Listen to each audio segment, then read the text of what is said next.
ಬೆಂಗಳೂರು ನಗರದ ಆತ್ಮೀಯ ನಾಗರಿಕ ಬಂಧು ಭಗಿನಿಯರೇ,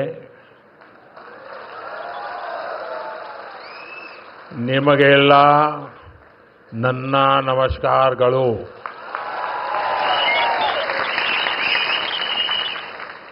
कर्नाटक के गवर्नर श्री थावरचंद गहलोत जी, मुख्यमंत्री सिद्धरामैया जी, केंद्र में मेरे सहयोगी मनोहर लाल खट्टर जी, एचडी कुमारस्वामी जी, अश्विनी वैष्णव जी, वी सोमन्ना जी, सुश्री शोभा जी, उप मुख्यमंत्री डीके शिवकुमार जी, कर्नाटक सरकार में मंत्री वी सुरेश जी, नेता विपक्ष आर अशोक जी, सांसद तेजस्वी सूर्या जी, डॉक्टर मंजुनाथ जी, एमएलए विजयेंद्र येडियुरप्पा जी और कर्नाटका के मेरे भाई और बहनों, कर्नाटका की धरती पर कदम रखते ही अपनापन सा महसूस होता है. यहाँ की संस्कृति, यहाँ के लोगों का प्यार और कन्नड़ा भाषा की मिठास रोमांचनवी कन्नड़ा कस्तूरी नुडियु करुणाळु मण्णिदु चिंतिसु वंदिसु पूजिसु पूजिसु दिल को छू जाती है. सबसे पहले मैं बेंगलुरु शहर की अधिष्ठात्री देवी अण्णम्मा ताई के चरणों में प्रणाम करता हूं. ಬಂದಾಳೋ ನಮ್ಮಮ್ಮ ಅಣ್ಣಮ್ಮ ದೇವತೆ, ತಂದಾಳೋ ಆನಂದ ನಮ್ಮೂರಿಗೆ. ತಾಯಿ ಕೃಪೆಗಾಗಿ ಬಂದೇವು ನಾವಾಗಿ, ನಮ್ಮನ್ನು ಸಲಹಲೆಂದು ಬಂದ ನಮ್ಮಮ್ಮ. सदियों पहले नाड़ प्रभु केम्पेगौड़ा जी ने बंगलुरु शहर की नींव रखी थी.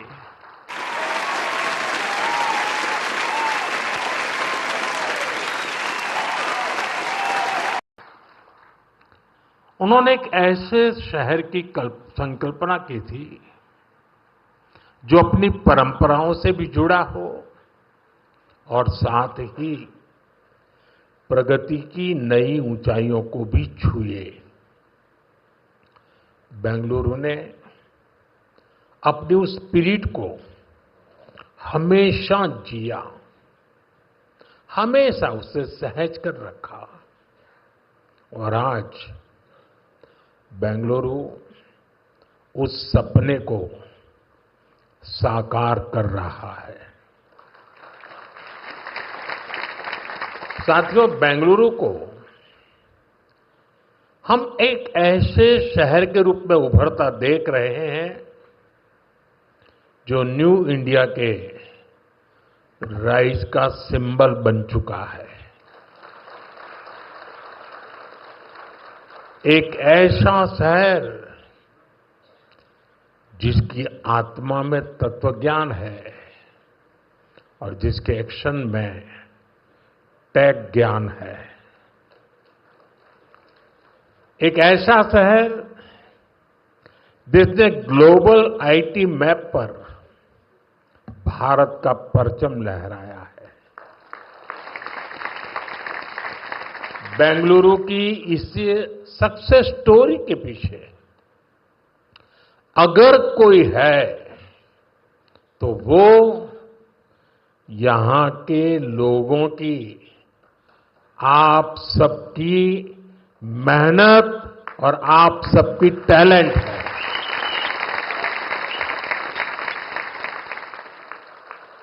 फ्रेंड्स, 21वीं सदी में अर्बन प्लानिंग और अर्बन इंफ्रास्ट्रक्चर हमारे शहरों की बहुत बड़ी आवश्यकता है।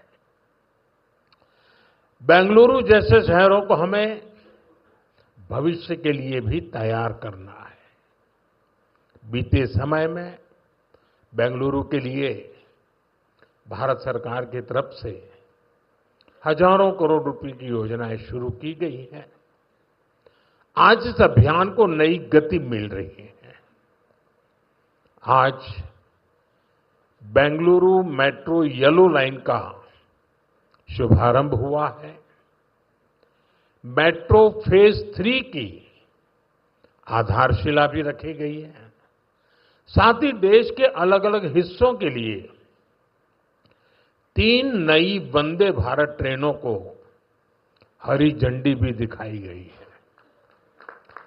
बेंगलुरु से बेलगावी के बीच वंदे भारत की सेवा शुरू हुई है। इससे बेलगावी के व्यापार और टूरिज्म को बढ़ावा मिलेगा।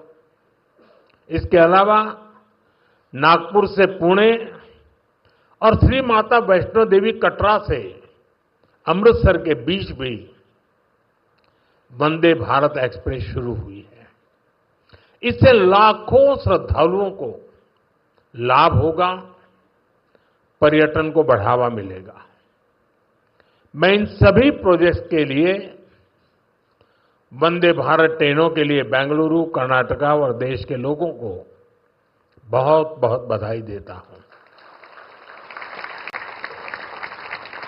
साथियों, आज ऑपरेशन सिंदूर के बाद मैं पहली बार बेंगलुरु आया हूं।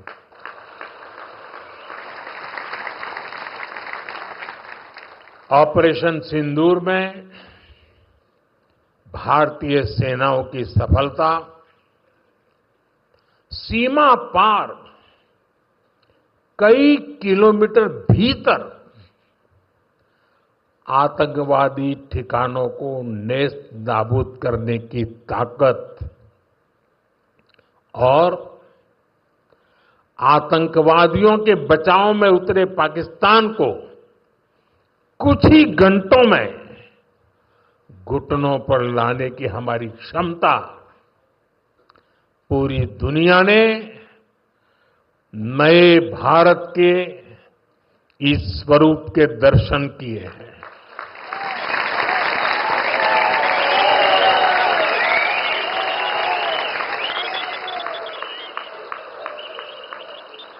ऑपरेशन सिंदूर की सफलता के पीछे बहुत बड़ी वजह हमारी टेक्नोलॉजी और डिफेंस में मेक इन इंडिया की ताकत है और इसमें बेंगलुरु और कर्नाटका के युवाओं का भी बहुत बड़ा योगदान है। मैं इसके लिए भी आज आप सभी का अभिनंदन करता हूं। साथियों, आज बेंगलुरु की पहचान दुनिया के बड़े सिटीज के साथ होती है। हमें ग्लोबली कॉम्पीट भी करना है, इतना ही नहीं लीड भी करना है। हम तभी आगे निकलेंगे जब हमारे शहर स्मार्ट होंगे, फास्ट होंगे, एफिशिएंट होंगे। इसलिए आज मॉडर्न इंफ्रा के लिए प्रोजेक्ट पूरे कराने पर हमारा इतना जोर है। आज आरवी रोड से बोम्मा संद्रा तक येलो लाइन शुरू हुई है। ये बेंगलुरु के कई अहम एरियाज को आपस में कनेक्ट करेगी। बसवनगुड़ी से इलेक्ट्रॉनिक सिटी तक ये सफर में भी अब सब कम समय लगेगा। इससे लाखों लोगों के जीवन में ईज ऑफ लिविंग बढ़ेगी, ईज ऑफ वर्किंग बढ़ेगी। साथियों, आज येलो लाइन के लोकार्पण के साथ ही हमने फेज 3 यानी ऑरेंज लाइन का भी शिलान्यास किया है। जब ये लाइन शुरू होगी तो येलो लाइन के साथ मिलकर डेली 25 लाख पैसेंजर्स को फैसिलिटेट करेगी। 25 लाख पैसेंजर। ये बेंगलुरु के ट्रांसपोर्ट सिस्टम को एक नई ताकत देगी, एक नई ऊंचाई देगी। साथियों, बेंगलुरु मेट्रो ने देश को पब्लिक इंफ्रास्ट्रक्चर डेवलपमेंट का एक नया मॉडल भी दिया है। बेंगलुरु मेट्रो कई अहम स्टेशनों के लिए इंफोसिस फाउंडेशन, बायोकॉन और डेल्टा इलेक्ट्रॉनिक जैसी कंपनियों ने पार्ट फंडिंग की है। सीएसआर के इस्तेमाल का ये मॉडल एक बड़ी प्रेरणा है। मैं इस अभिनव प्रयास के लिए कॉरपोरेट सेक्टर को बहुत बहुत बधाई देता हूं। साथियों, आज भारत दुनिया की फास्टेस्ट ग्रोइंग मेजर इकोनॉमी है। पिछले 11 इयर्स में हमारी इकोनॉमी 10वें नंबर से टॉप 5 में पहुंच गई। हम बहुत तेजी से टॉप 3 इकोनॉमी बनने की ओर आगे बढ़ रहे हैं। ये स्पीड हमें कैसे मिली है? ये स्पीड हमें रिफॉर्म, परफॉर्म, ट्रांसफॉर्म की स्पिरिट से मिली है। ये स्पीड हमें साफ नियत और ईमानदार प्रयासों से मिली है। आप याद करिए, 2014 में मेट्रो सिर्फ 5 शहरों तक सीमित थी, 5 सिटीज। अब 24 सिटीज में 1000 किलोमीटर से ज्यादा मेट्रो नेटवर्क है। भारत अब दुनिया का तीसरा सबसे बड़ा मेट्रो नेटवर्क वाला देश बन गया है।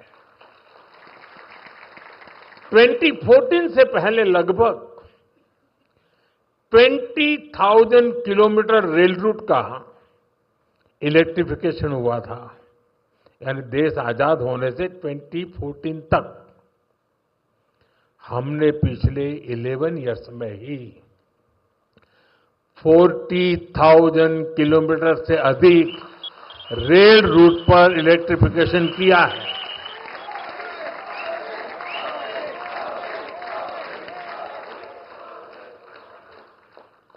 साथियों, जल, थल, नभ कुछ भी अछूता नहीं रखा है। फ्रेंड, जमीन ही नहीं, देश की उपलब्धियों का परचम आसमान में भी लहरा रहा है। 2014 तक भारत में सिर्फ 74 एयरपोर्ट थे। अब इनकी संख्या बढ़कर 160 से ज्यादा हो गई है।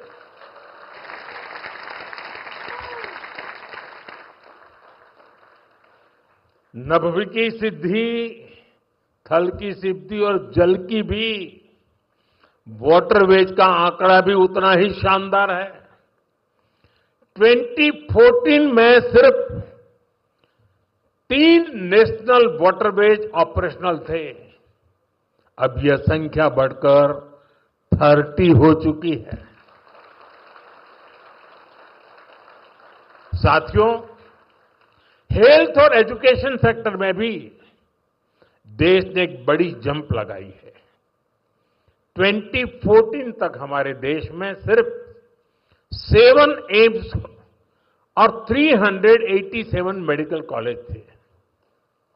अब 22 एम्स और 704 मेडिकल कॉलेज लोगों की सेवा में जुटे हैं। बीते 11 साल में देश में मेडिकल की 1 लाख से ज्यादा नई सीटें जुड़ी है। आप कल्पना कर सकते हैं इससे हमारे मिडिल क्लास के बच्चों को कितना फायदा है।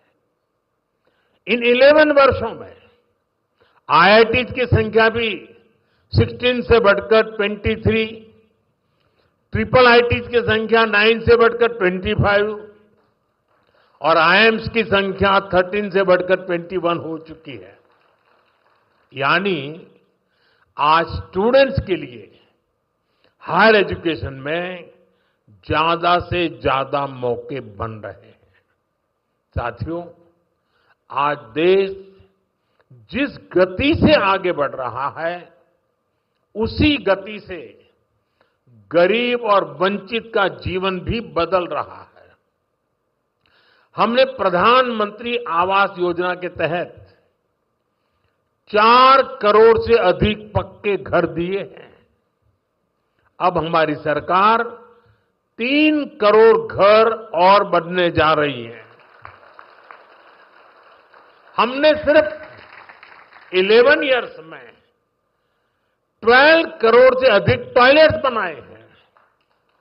इससे देश की करोड़ों माताओं बहनों को गरिमा, स्वच्छता और सुरक्षा का अधिकार मिला है। साथियों, देश आज जिस गति से विकास कर रहा है इसके पीछे हमारी इकोनॉमिक ग्रोथ एक बड़ा फैक्टर है। आप देखिए, 2014 से पहले भारत का टोटल एक्सपोर्ट $468 बिलियन तक पहुंचा था। आज ये $824 बिलियन हो गया है। पहले हम मोबाइल इंपोर्ट करते थे, वहीं अब हम मोबाइल हैंडसेट के टॉप 5 एक्सपोर्टर बन गए हैं। और बेंगलुरु की इसमें बहुत बड़ी भूमिका भी है। 2014 से पहले हमारा इलेक्ट्रॉनिक्स एक्सपोर्ट लगभग $6 बिलियन था। अब ये भी लगभग $38 बिलियन तक पहुंच गया। साथियों, 11 इयर्स पहले तक भारत का ऑटोमोबाइल एक्सपोर्ट लगभग $16 बिलियन था। आज ये 2 गुने से अधिक हो चुका है, डबल हो चुका है। और भारत ऑटोमोबाइल का 4था सबसे बड़ा एक्सपोर्टर बन गया है। ये उपलब्धियां आत्मनिर्भर भारत के हमारे संकल्प को मजबूती देती है। हम मिलकर आगे बढ़ेंगे और देश को विकसित बनाएंगे। साथियों, विकसित भारत न्यू इंडिया की ये यात्रा डिजिटल इंडिया के साथ कदम से कदम मिलाकर पूरी होगी। आज हम देख रहे हैं इंडिया एआई मिशन जैसी योजनाओं से भारत ग्लोबल एआई लीडरशिप की दिशा में आगे बढ़ रहा है। सेमीकंडक्टर मिशन भी अब स्पीड पकड़ रहा है। भारत को जल्द ही मेड इन इंडिया चिप मिलने जा रही है। आज Bharat low cost, hightech space mission का ग्लोबल उदाहरण बन गया है। यानी फ्यूचरिस्टिक टेक्नोलॉजी से जुड़ी जो भी संभावनाएं हैं, भारत उन सब में आगे बढ़ रहा है। और भारत के इस एडवांसमेंट की सबसे खास बात है एम्पावरमेंट ऑफ पुअर। आप देखिए, आज देश में डिजिटाइजेशन का दायरा गांव-गांव तक पहुंच चुका है। यूपीआई के जरिए दुनिया का 50% से ज्यादा रियल टाइम ट्रांजैक्शन भारत में हो रहा है। दुनिया का 50%। टेक्नोलॉजी की मदद से हम सरकार और नागरिकों के बीच की दूरी कम कर रहे हैं। आज देश में 2200 से ज्यादा सरकारी सेवाएं मोबाइल पर उपलब्ध है। उमंग ऐप से आम नागरिक घर बैठे सरकारी काम निपटा रहा है। डिजी लॉकर से सरकारी प्रमाण पत्रों का झंझट खत्म हुआ है। अब हम एआई पावर्ड थ्रेट डिटेक्शन जैसी टेक्नोलॉजीज में भी निवेश कर रहे हैं। हमारा प्रयास है कि देश में डिजिटल रिवॉल्यूशन का फायदा समाज के आखिरी व्यक्ति तक पहुंचे और इस प्रयास में बेंगलुरु पूरी सक्रियता से काम कर रहा है। साथियों, वर्तमान उपलब्धियों के बीच अब हमारी अगली बड़ी प्राथमिकता होनी चाहिए टेक आत्मनिर्भर भारत। इंडियन टेक कंपनियों ने पूरी दुनिया में अपनी छाप छोड़ी है। हमने पूरे वर्ल्ड के लिए सॉफ्टवेयर्स और प्रोडक्ट्स बनाए हैं। अब समय है हम भारत की जरूरतों को और ज्यादा प्रायोरिटी दें। हमें नए प्रोडक्ट्स डेवलप करने में और तेजी से आगे बढ़ना है। आज हर डोमेन में सॉफ्टवेयर और ऐप्स का इस्तेमाल हो रहा है। इसमें भारत नई ऊंचाई पर पहुंचे, ये बहुत जरूरी है। जो इमर्जिंग फील्ड्स है, हमें उनमें भी लीड लेने के लिए काम करना होगा। हमें मेक इन इंडिया में मैन्युफैक्चरिंग सेक्टर में भी बेंगलुरु और कर्नाटका की प्रेजेंस को और मजबूत करना है। और मेरा आग्रह है हमारे products zero defect, zero effect के स्टैंडर्ड पर टॉप क्वालिटी के होने चाहिए। यानी बिना डिफेक्ट वाले प्रोडक्ट हो और उन्हें बनाने का नेगेटिव इफेक्ट पर्यावरण पर भी न पड़े। मेरी अपेक्षा है कर्नाटका का टैलेंट आत्मनिर्भर भारत के इस विजन को लीड करे। साथियों, केंद्र सरकार हो या राज्य सरकार, हम सभी जनता की सेवा के लिए हैं।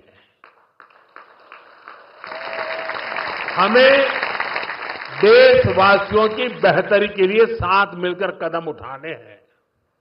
इस दिशा में एक जो सबसे जरूरी जिम्मेदारी है वो है नए रिफॉर्म्स। बीते एक दशक में हमने लगातार रिफॉर्म्स को आगे बढ़ाया है। उदाहरण के तौर पर भारत सरकार ने कानूनों को डीक्रिमिनलाइज करने के लिए जन विश्वास बिल पास किया है और अब इसका जन विश्वास 2.0 भी पारित करने जा रहे हैं। राज्य सरकारें भी ऐसे कानूनों की पहचान कर सकती हैं जिनमें अनावश्यक आपराधिक प्रावधान हैं, उन्हें खत्म किया जा सकता है। हम मिशन कर्मयोगी चला रहे हैं ताकि सरकारी कर्मचारियों को कॉम्पिटेंसी बेस्ड ट्रेनिंग दी जा सके। राज्य भी अपने अधिकारियों के लिए इस लर्निंग फ्रेमवर्क को अपना सकते हैं। हमने एस्पिरेशनल डिस्ट्रिक्ट प्रोग्राम और एस्पिरेशनल ब्लॉक प्रोग्राम पर बहुत जोर दिया है। राज्य भी इसी तरह अपने यहां ऐसे क्षेत्रों की पहचान कर सकते हैं जिन्हें विशेष ध्यान की आवश्यकता है। हमें राज्य सरकार के स्तर पर भी नए रिफॉर्म्स को लगातार पुश करना चाहिए। मुझे विश्वास है हमारे ये साझे प्रयास कर्नाटका को विकास की नई ऊंचाई पर ले जाएंगे। हम साथ मिलकर विकसित भारत के संकल्प को पूरा करेंगे। इसी भाव के साथ मैं एक बार फिर आप सभी को इन डेवलपमेंट प्रोजेक्ट की बहुत बहुत बधाई देता हूं। बहुत बहुत धन्यवाद।